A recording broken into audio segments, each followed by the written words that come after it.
My name's Matt Jenkins. I'm the director of the Downtown Development Authority in Ortonville.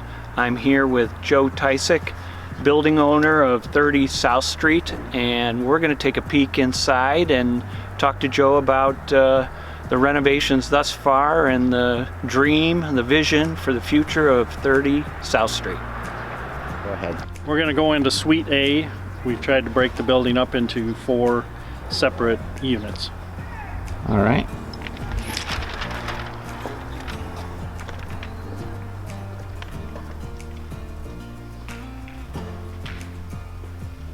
So Joe, tell us about what you see in the additional spaces.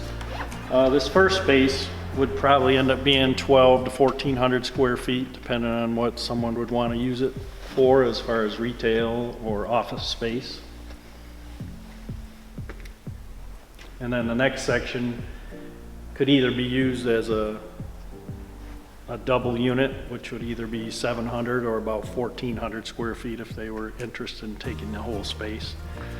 So the third space would be about 1,400, or it could be divided up into two separate spaces, right, because of the separate entry doors. Right, we have 4 entry doors, so the center section could be used as 2 separate ones, or it could be used as one whole unit. What were some of the challenges? I mean, it seems daunting to take this task on in the middle of a pandemic. It has been. At the original beginning, it was very hard to get anybody to even commit to working on the building, and then materials were very tough to get. Really drew it out into a longer time period. Yeah, and I'm sure you even had some state regulations that prevented contractors from even working for a period of time. Right, even for the contractors to go to, say, the lumber yard and pick up materials, they weren't allowed in there. They'd have to pick it up basically at the street to get some of the stuff. So we renovated the Suite D down there for our own personal business, so that one's all completely done inside, and that's what took probably the longest period of time. Well, and I know that was goal number 1, was to renovate that space so you could move your existing business 2 doors down. Right. So tenant owner. Yeah, we've been in the village with our personal business for about 20 years. We've lived in Ortonville over 25 years. So that's great. So. And what's the next challenge?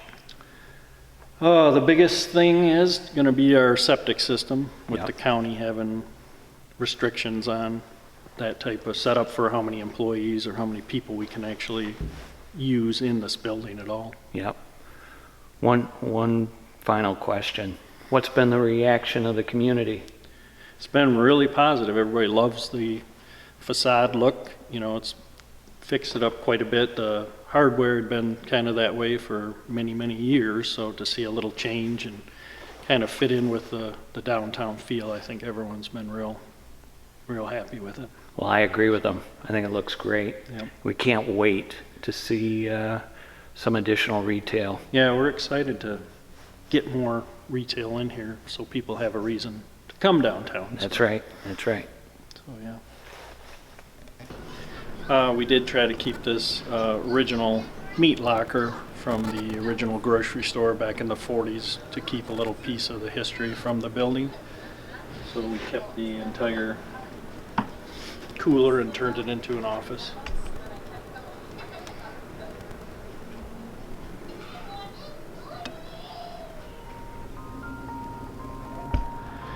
This project, we feel, is transformative in downtown Ortonville.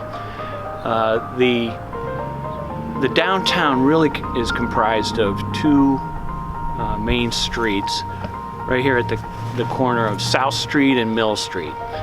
Activity usually takes place on either of those 2 streets, and being able to transform this space into 3 retail or professional service space is significant for our downtown. That's why the DDA has invested in this project, and we look so forward to being able to showcase this building to potential entrepreneurs in the future.